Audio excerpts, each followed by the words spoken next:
রাদিয়াল্লাহু আনহুর একটা ঘটনা, যে রাসূলের কাছে কিছু মেহমান এসেছে, বাইরে থেকে মেহমান এসেছে, ক্ষুধার্ত। আল্লাহ রাসূল সাল্লাল্লাহু আলাইহি ওয়াসাল্লাম বাসায় পাঠালেন, বাসায় কোনো খাবার নেই। রাসূল সাল্লাল্লাহু আলাইহি সাল্লাম বলছেন, আমার মেহমান এসেছে, কে খাওয়াবে? আবু তালহা রাদিয়াল্লাহু আনহু বলছেন যে আল্লাহর সালাম, আমি মেহমানকে মেহমানদারি করাবো। আবু তালহা রাদিয়াল্লাহু আনহু বাসায় নিয়ে চলে গেছেন, বাসায় খাবার আছে কিনা এই চিন্তা তাদের নাই, মেহমানদারি করাইতে হবে এইটা বড় চিন্তা। বাসায় চলে গেছে, স্ত্রীকে বলতেছে রাসূলের মেহমানকে নিয়ে এসেছি, বাসায় কি খাবার আছে দাও।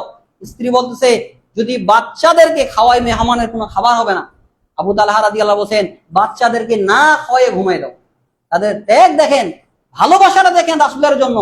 নিজের সন্তানকে কত বেশি ভালোবাসে, ওই সন্তানকে বলতে যে বাচ্চাকে না খাওয়াই ঘুমাই দাও, মেহমানকে মেহমানদারি করাইতে হবে।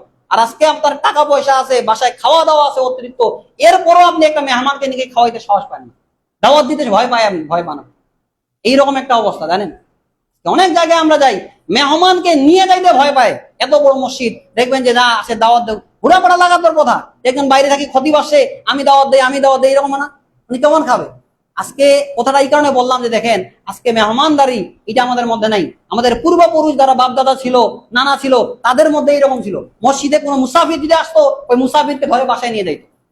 বাসায় সন্তানও বেশি, 5 জন 7 জন 10 জন সন্তান, আবার কিষণ কামলা আছে।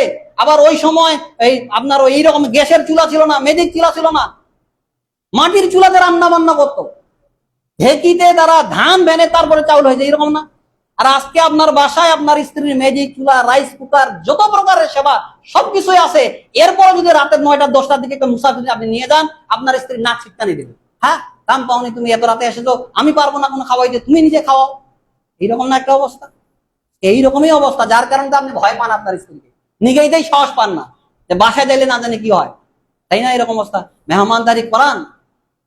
দেখেন আবু তালহা রাদিয়াল্লাহু আনহু বলছেন যে সন্তানদেরকে না খাওয়াই ঘুমাই দাও, ওরা না খেয়ে থাক। বলছে এখন মেহমান যখন আপনি খাবার দিবেন, ও তো বলবে মেহমান যে আপনিও খান মেজবান। তো বলছে যে যখন খাবার দিবে তখন ল্যাম্পটা একটু কমিয়ে দিব, দিয়ে আমি চপচপ করবো, মেহমান বুঝবে আমি খাচ্ছি।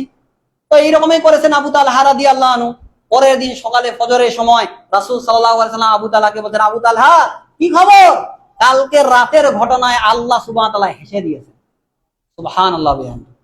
এমনি আল্লাহ তাদের প্রতি খুশি হয়নি, রাদিয়াল্লাহু আনহু ওয়া রাদওয়ান, আল্লাহ তাদের প্রতি খুশি হয়ে গেছে, সাহাবারাও তার আল্লাহ সুবহানাহু ওয়া তাআলার প্রতি সন্তুষ্ট।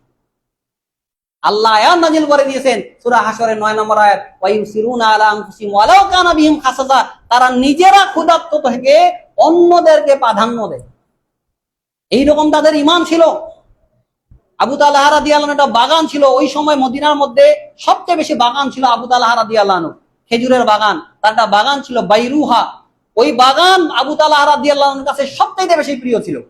তো আল্লাহ যখন সূরা আল ইমরানের 92 নম্বর আয়াত নাযিল করে দিয়েছে, লান তানালুল বিররা হাত্তা তুনফিকু মিম্মা তুহিব্বুন, তোমরা ততক্ষণ পর্যন্ত পূর্ণ কল্যাণ লাভ করতে পারবে না যতক্ষণ না পর্যন্ত তোমাদের প্রিয় যেটা জিনিস, সবচেয়ে পছন্দের যেটা জিনিস, ওইটা আল্লাহ রাস্তায় দান করবা।